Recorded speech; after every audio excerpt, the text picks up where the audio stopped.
What's up, everybody? It's Wes Simon from Siphon T C G, and I'm back at you once again with another everything you need to know about guide. And I have been eagerly waiting to come out with this. You guys have been waiting for it as well. So let's go ahead and get to it. This will be Siphon's guide to Ice Lexi.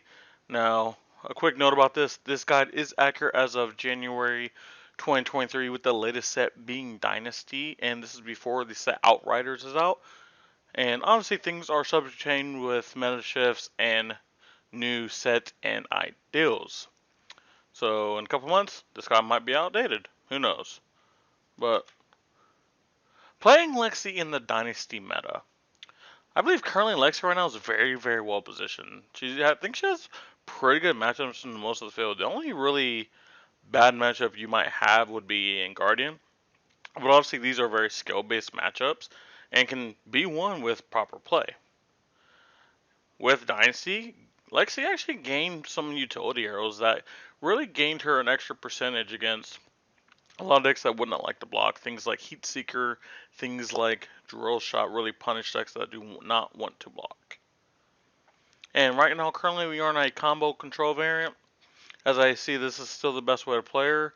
We do have things like Death Dealer, Tall Ice, and Lightning, and then a heavy generic build that I do not believe really perform all that well in this meta. So what are the goals of Lexi? What are we attempting to do? We're going to attempt to time walk our opponent turn after turn, leaving them very hopeless and lowering their chance to win turn after turn. We're going to do this by stripping cards from their hand and forcing them to play on low econ or no econ at all. And it's not something they can really see coming because it happens with different rates and different consistencies. We're going to attempt to get extra value of our healer ability by either flipping up an ice card to give him a frostbite for free, or flipping up a lightning card to give our next card go again. Wait, did you hear me say combo earlier? Yes, actually. If you actually just look at the card pool for Ranger, the combo doesn't really make a whole lot of sense. And you're like, well, we're not really comboing off and just winning the game. But once you really break down our card pool to its very bare bones and understand how to combine what certain cards do, you can really get something really beautiful. Also, chaining in multiple disruption effects can be seen as a combo with multiple errors and can produce game-ending turns. I'm going to break down some of the turns and phrases you'll see throughout this guide. First one, if you hear me refer to power cards, these are going to be Rain Razors, Three of a Kind, and Art of War. Time Walk. If you've played Magic the Gathering, this card says take an extra turn for this one. So technically, there's no way to time walk your opponent. There's no card that says take another turn in Flesh and Blood. But what we're actually doing when we refer to time walking is making it to our opponent cannot take any game actions and therefore must pass the turn back to us as if their turn never actually happened. Tempo. Tempo is going to be a big thing swung around in this guide. When it comes to Lexi specifically, and when I refer to tempo, it's the ability to run our opponents out of power cards while slowly reducing their life total. So, as I do with all my guides, for players who's coming from other card games, I'm obviously using two of the big three, as I don't really see a lot of parallels with Pokemon to Flesh and Mud, but Magic the Gathering and Yu-Gi-Oh! Do have some good comparisons. If you've played Magic the Gathering, Death and Taxes shares a lot of similarities with Lexi. Both decks aim to be very aggressive and disruptive, but also want to play a very long game. Neither game really is interested in ending the game very quickly as its first option. They both have the ability to, but both prepare to play the very long game. Now, they do operate on a low curve, but they still use a lot of mana each turn, which really mixes up how people perceive how your turns are going to be. You're throwing a bunch of 1 mana stuff and Magic the Gathering and a bunch of 1 cost stuff, but the impact they're doing when they come in multiples adds into a greater effect.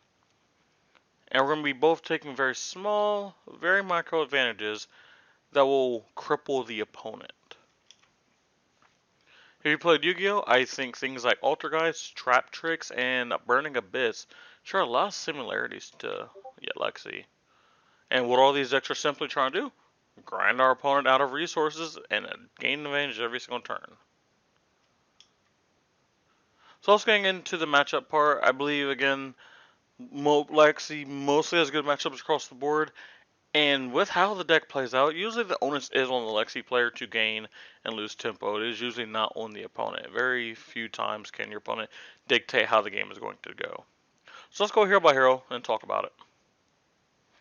So this is going to be Lexi versus the Aggros, because how we currently have our sideboard plan, and this will be in the description, we actually board and play very similar to all of these.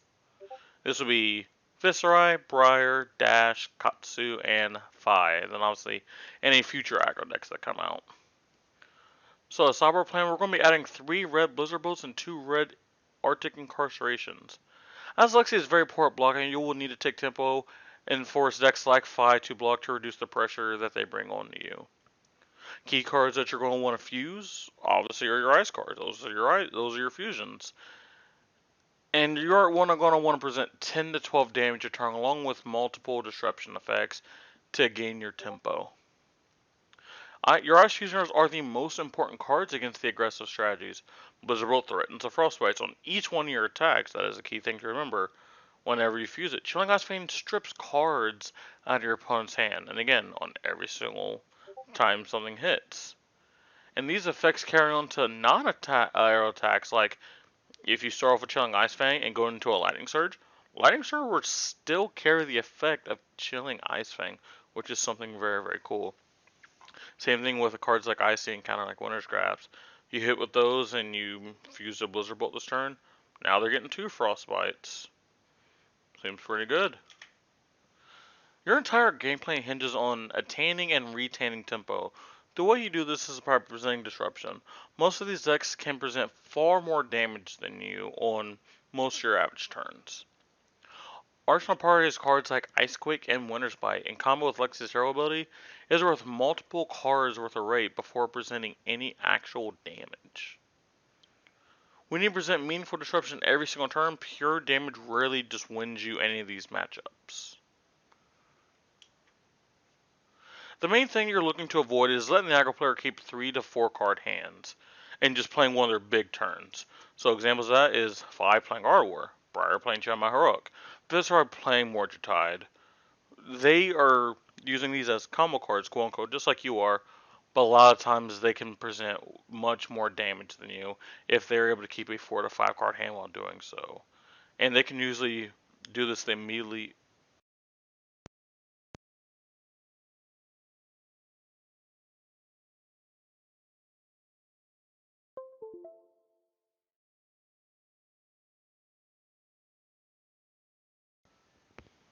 If you find yourself playing from far behind, sometimes the only way to win is to excel in something like a Toon Rain Razor's 3 of a kind turn.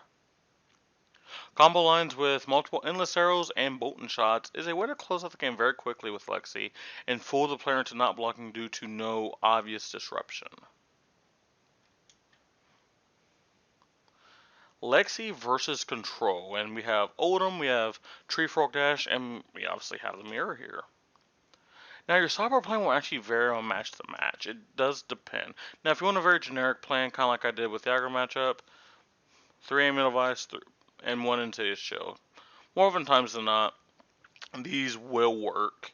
And if you configure your deck a little bit differently than how we do over here, adding these cards will just give you enough of an edge. But obviously, tailor the deck how you would like it. But I do believe this is the best. Understanding the timing and how your turns line up is vital to winning. Against decks like Tree Frog Dash, waiting until you have multiple Amulets of Ice and it chills is really needed to hinder their ability to block well. Against decks like Odom, you're going to want to go Lightning Package should be able to go wider and hit certain breakpoints. With press is key to winning the matchup, but obviously just like Dash, having chills and Amulets do help out a great amount. Setting up massive turns with 2 of your 3 power cards is your number 1 priority against Control. Your normal 3 arrow turns do not consistently gain you tempo. If you would say you're going to shoot 2 Bolton Shots Endless Arrow versus 2 Blizzard Bolts and Chilling Ice Fang, No matter what the damage is with the generic arrows, you'd much rather have the ice arrows, no matter what their damage is, because the utility they pack can actually gain you tempo, stripping cards, and preventing your opponent from being able to play certain cards or having to overpay for certain cards, actually making their rate worse, is a much better effect. You want to really pitch red cards in this matchup more than any other matchups you're going against, because you're going to go the long game, you're going to see your second cycle. If your second cycle is just a bunch of blues, especially stacked up on top of each other, your win rate will decrease significantly. Against fatigue decks in particular, you're going to want to alternate between small turns and big turns to maximize playing your 6-card hands. Playing hand to hand, 4-card hands, sometimes 5-card hands, a lot of times will not have enough juice to really cause the control player to lose tempo. They can always block out stuff with 1 to 2, sometimes 3 cards, and still return damage, chipping you down slowly while you actually gain nothing. Lexi versus mid-range, and we have Iyslander, Dromide, Dash, Bravo, Dorinthia, and Arachne. Just like the control, your cyber plan will vary on your build and your matchup. If you just want a generic thing that would usually work, +2 Arctic Incarceration, +2 Icequake. In all these matchups, you will most likely be switching from the aggressive deck to the control deck. They will all try to outvalue you, and attack you from a unique axis, and understand what their power cards are is vital. These are very heavy skill-based matchups or skill checks, and this is a really good way to see how good you are as a Lexi, is playing matchups like this, where most of your turns are not obvious, and your games will vary turn to turn, matchup to matchup, player to player. No 2 games will be alike, which you could say that for a lot of games, but most of your games versus 5 will look the exact same. You're doing about the exact same play patterns as you always would.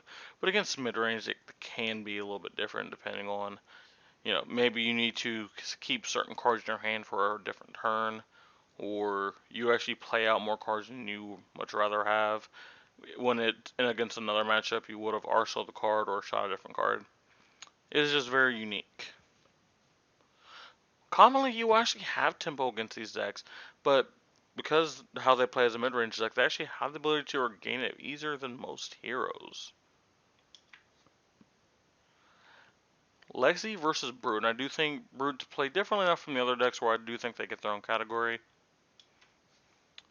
Cyber plan into this will be +3 Fatigue Shot, +2 Arctic Incarceration, +1 Icequake. Similar to our aggro decks, Time Walking Brute is constantly needed to win the game. Unlike aggro, both decks actually have a major downside to the damage they can output.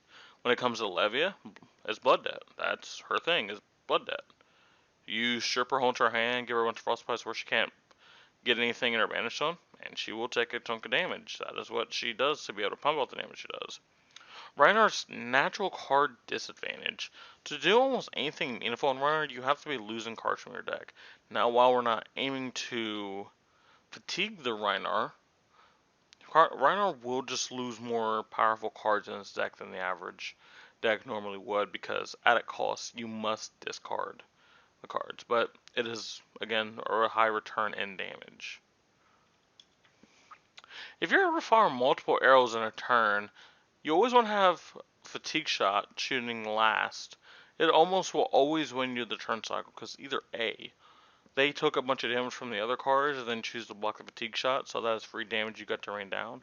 Or B, they do not block the Fatigue Shot because they did not block anything else, or they did block anything else and you neuter their turn. It is a win-win, and Fatigue Shot is probably the best card in this matchup. You can actually win versus Brutes. If you have enough good arrows in the first cycle, you can actually kill them due to how fragile each hero is. Again, if you get Levy down to her starting life total and you make her block, she would take a large chunk of life from Blood Debt. Now, even if you don't technically win on the spot, you will actually win on the spot. Their life total will just not reach 0, but it is a foregone conclusion that the game is now over. It is just your go to play normal, and get your opponent to 0 safely. Against Livy specifically, you do have the option to play a very value game. You can chip her, wait till she amasses a lot of blood debt, and then make her die to her own blood debt by stripping cards from her late game. You don't actually need to press the gas pedal at all in this matchup. Actually, blocking is not too bad to resolve life total, and if you can get the Levy to like 20, 25, and have one good turn, that might just be good enough to win the game.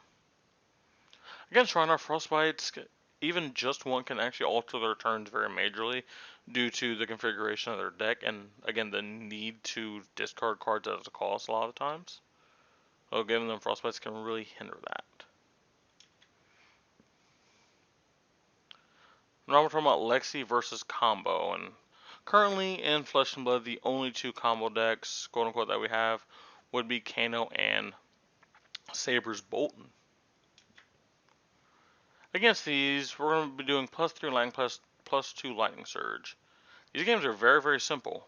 Who dies first? And that's where we're starting Lightning package. We need to kill fast and we need to kill efficiently. You need to have a consistent mix of damage and disruption every turn, or it may be your demise. Both decks rely on very specific cards to win. When it comes to Bolton, it is Luminous Ascension, and Kano is Blazing Aether and Aether Wildfire.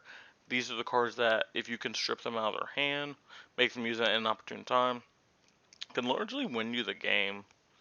Even though, like, on that turn cycle, it may be very detrimental to you. But you forcing the issue and when they play and use these cards is much better than them deciding when they get to use these cards.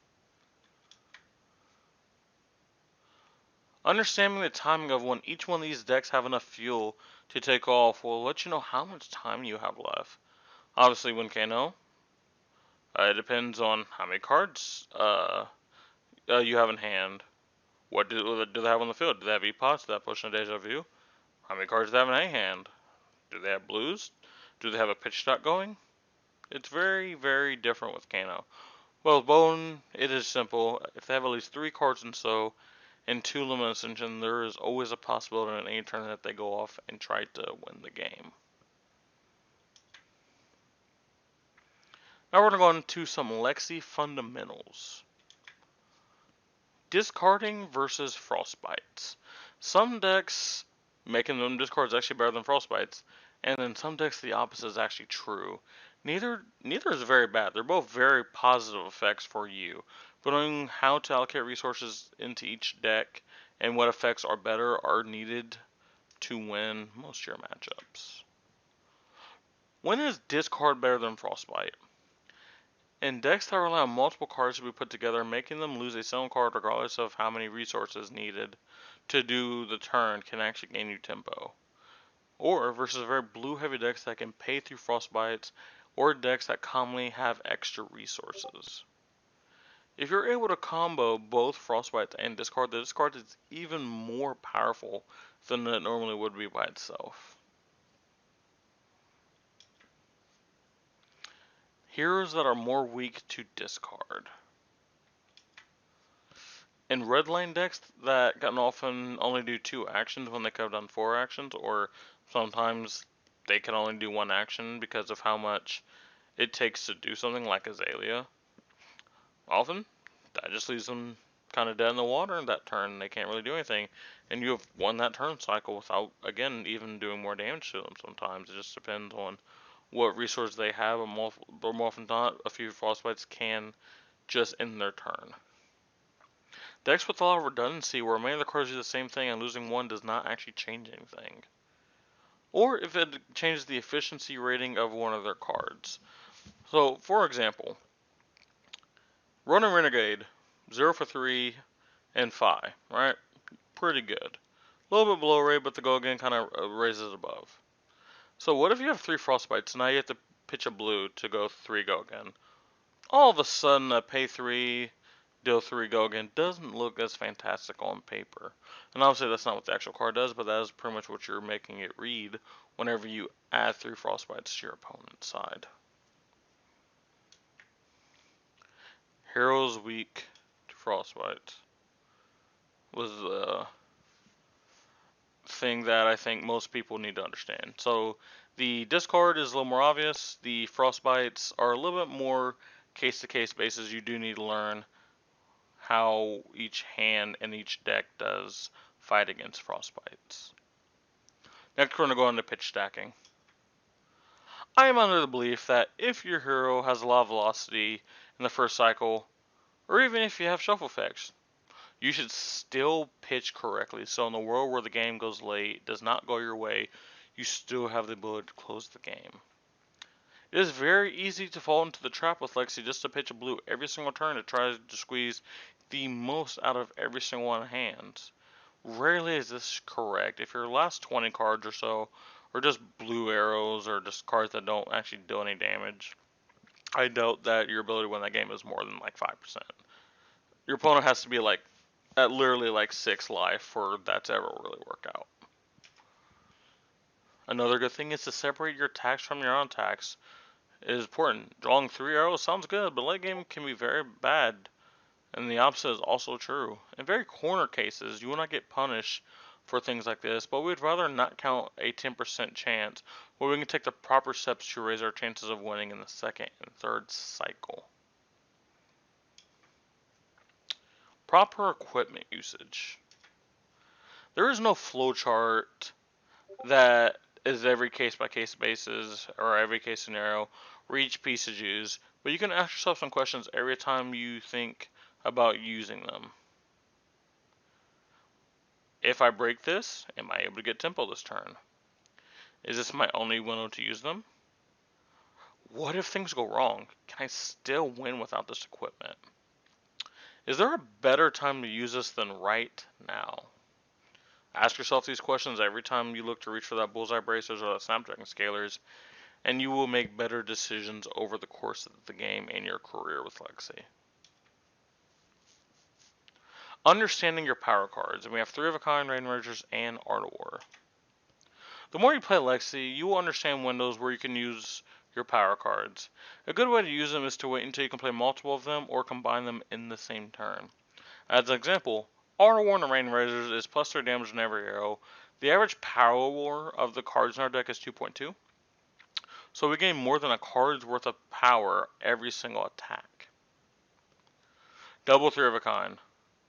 If you have one hand, one arsenal, pitching in blue is you're going to be plus 1 resource, and you have plus 3 cards in hand, and you're seeing a total of 6 extra cards throughout that turn, giving you way more options. What do each of them do? Auto War can help you give you certain breakpoints and give you more options in a turn, and either it be the ability to fuse or more arrows to attack. And I think Art of War is a nice mix between both 3 of a kind and Rain Razors. It kind of plays both roles into one. Rain Razors specifically helps you reach breakpoints and push through damage that otherwise would be lacking. 3 of a kind also digs you deeper into your deck, giving you more options, increases your velocity, which is very important in certain matchups. Understanding your arsenal. Since we are a New Horizons deck, we have the unique ability to have a 6-card hand for very explosive turns. Prioritizing elemental non-attacks or ice cards to produce extra disruption through frostbites and lightning cards to produce water turns or allow certain attacks to reach breakpoints without the need to give the first arrow go again. Remember that you can reveal to Lexi any time in the turn whenever you have an action point. Having a bolt and shot hit and then putting an ice card in arsenal mid-turn will still give your opponent a frostbite. Alright, we have some examples of hands that we can go through. So, scenario 1, you do have Tunic on 3 and you have all your equipment active. You have a Arctic Incarceration face up and you have a face down red Icequake.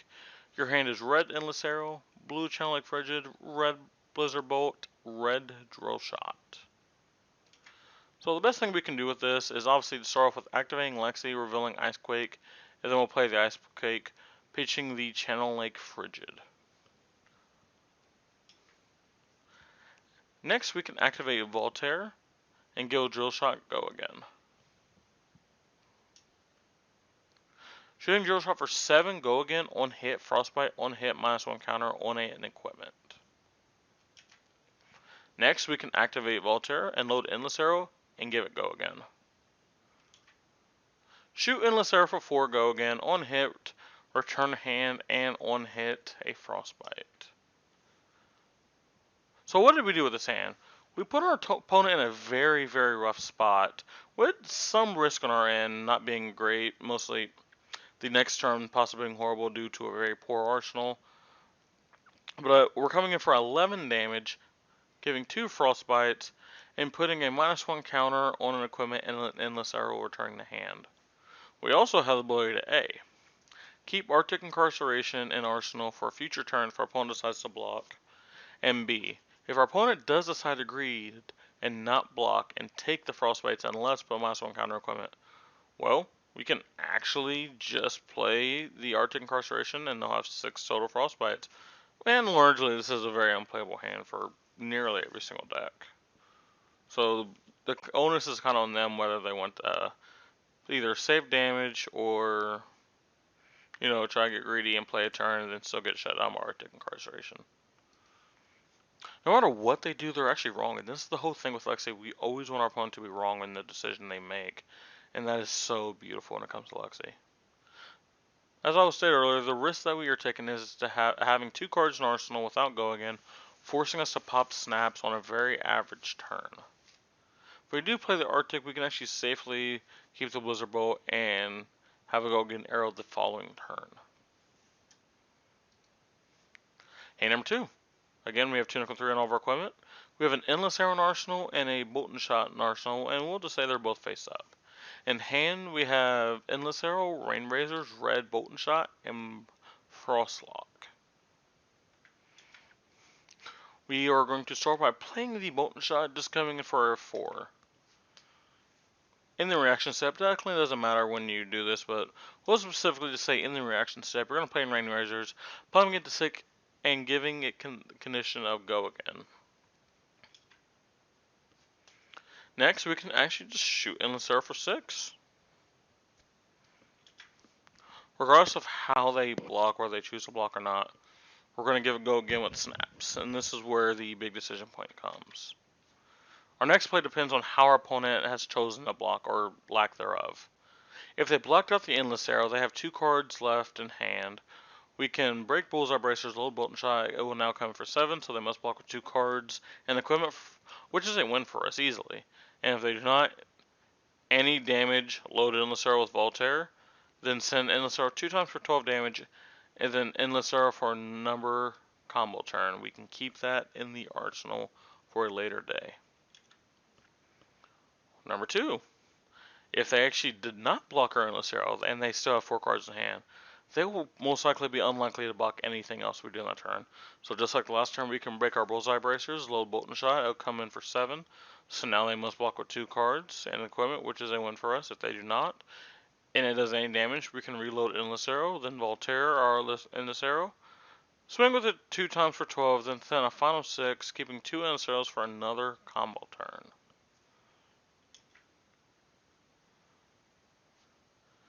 That is the end of this guide. I trust this guide has raised your skill level when it comes to piloting Lexi.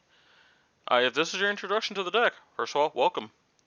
And if you've learned a lot of fundamentals, that is great. And you're learning stuff that took a lot of people a long time to learn. If you're using this guide to find out how to combat this deck, that is completely fine. I'm so glad I was able to help you. All of the big takeaways that we learned today was how to gain and maintain tempo, our resource management, our pitch stacking, and how our synergies work. If you want to find me on my socials, my YouTube is obviously SiphonTCG where you're watching this. My Twitter is @SiphonTCG. I am trying to tweet more. I know it is something I need to do and people have said.